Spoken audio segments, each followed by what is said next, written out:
તો બેચરાજી સામૂહિક આરોગ્ય કેન્દ્રમાં પિતાએ સ્ટાફનો ઉધડો લીધો।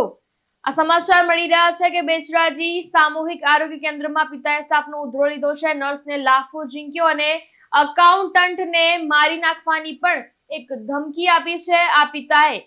તો બેચરાજી સામૂહિક આરોગ્ય કેન્દ્રમાં પુત્રની સારવારથી અસંતુષ્ટ પિતાએ હંગામો સર્જ્યો હતો। બેભાન હાલતમાં સારવાર માટે લાવવામાં આવેલા દર્દીના પિતાએ સ્ટાફ સાથે ઉદ્ધતાઈ ભર્યું વર્તન પણ કર્યું હતું। શરૂઆતમાં અપશબ્દો બોલ્યા બાદ તેમણે ફરજ પર હાજર નર્સને લાફો પણ મારી દીધો હતો। તો અન્ય સ્ટાફ સાથે પણ ઝપાઝપી કરવા લાગ્યા હતા પિતા। અને જ્યારે સામૂહિક કેન્દ્રના અકાઉન્ટન્ટ બાબુભાઈ છોડાવવા વચ્ચે પડ્યા તો તેમને પણ ધક્કા મારીને અપશબ્દો બોલીને અને જાનથી મારી નાખવાની ધમકી પણ તેઓએ આપી। તો આ સમગ્ર ઘટનાના સીસીટીવી સામે આવ્યા છે અને આ મામલે બહુચરાજી પોલીસ સ્ટેશનમાં ફરિયાદ પણ નોંધાઈ છે। તરુણ પ્રજાપતિ સાથે ચક્રવાત ન્યૂઝ, મહેસાણા।